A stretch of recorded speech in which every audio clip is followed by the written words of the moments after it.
Last week, we reflected briefly on one small part of one of Paul's journeys spreading his story and the story of Jesus.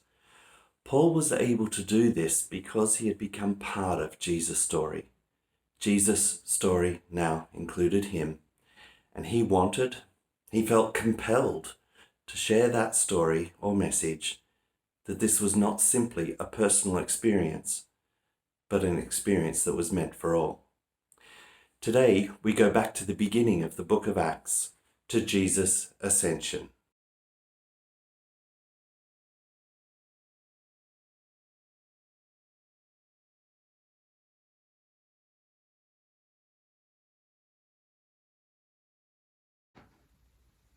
The reading is from Acts chapter 1, verses 6 to 14. Then they gathered around him and asked him, "Lord, are you at this time going to restore the kingdom of Israel?" And he said to them, "It is not for you to know the times or dates that the Father has set by his own authority, but you will receive power when the Holy Spirit comes on you, and you will be my witnesses in Jerusalem and in all Judea and Samaria and to the ends of the earth." After he said this, he was taken up before their very eyes, and a cloud hid him from their sight. They were looking intently up into the sky as he was going, when suddenly two men dressed in white stood beside them. "Men of Galilee," they said, "why do you stand here looking into the sky? This same Jesus who has been taken from you into heaven will come back in the same way you have seen him go into heaven." Then the apostles returned to Jerusalem from the hill called the Mount of Olives, a Sabbath day's walk from the city. When they arrived, they went upstairs to the room where they were staying. Those present were Peter, John, James and Andrew, Philip and Thomas, Bartholomew and Matthew, James son of Alphaeus and Simon the Zealot, and Judas son of James. They all joined together constantly in prayer, along with the women and Mary the mother of Jesus, and with his brothers. This is God's story, and what a story it is. At one level, this is a story of loss. There seems to be something final about Jesus' ascension. He'd been coming and going from the presence of his followers ever since his resurrection. And that must have been confusing enough. But now he was clearly leaving the earth, returning to the heavens, hidden from them in a way that probably seemed more final than all the other comings and goings. So there's an emptiness, perhaps reminiscent of the feelings while standing in front of the empty tomb that first Easter morning. And they just stood there, staring after him, probably at a loss as to know what to do now. The two men dressed in white, probably angels, break the spell. "What are you doing?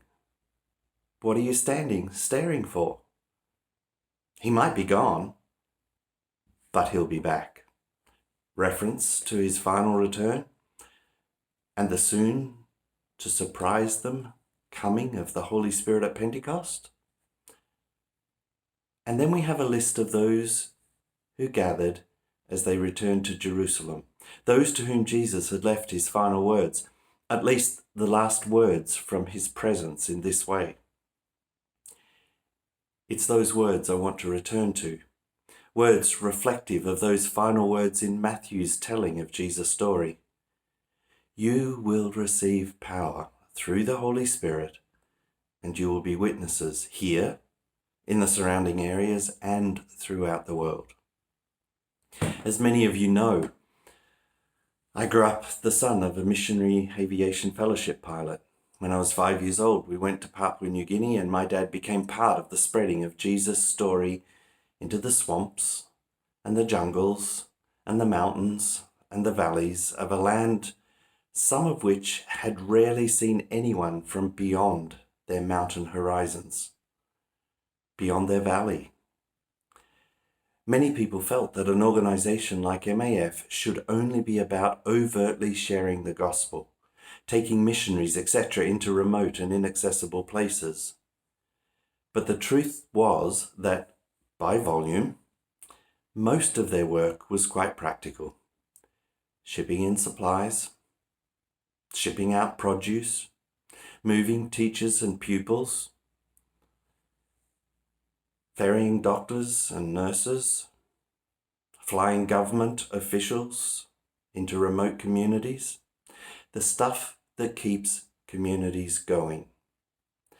So the witness of MAF was practical as well as the so-called spiritual. It was a witness to the whole person and to human well-being. But, says Jesus, you will receive power when the Holy Spirit comes on you, and you will be my witnesses in Jerusalem and in all Judea and Samaria and to the ends of the earth. You will receive power. You will be my, Jesus, witnesses around you and beyond. Today I want to encourage you with these same words Jesus left his disciples. You not only will, but have received power from the Holy Spirit. You not only will, but have been witnesses to Jesus through your words, yes. Through your prayers, yes. Through your engagement with your faith community, your church, yes. Through your texts and calls and cards and letters, yes. Through the shopping you have done for neighbours, family or friends, yes. Through your willingness to isolate to protect others, yes. Through your being present, yes. You have been and are witnesses to Jesus and his story.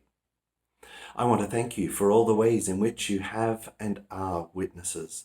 I want to encourage you to continue your witness.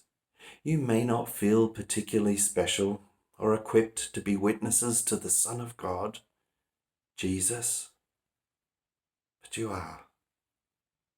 Just as that list of pretty ordinary men and women were witnesses. Peter, John, James and Andrew, Philip and Thomas, Bartholomew and Matthew, James, son of Alphaeus, and Simon the Zealot, and Judas, son of James, the women, and Mary, the mother of Jesus, and his brothers, fishermen, siblings, parents, tax collectors, zealots, some named, others unnamed, but all witnesses and empowered by the Holy Spirit, as are we too. And so, may the peace of God reign in you and your place. May the love of God forever hold you tight. May the Spirit of God flow through your life, and the joy of God uphold you day and night. Amen.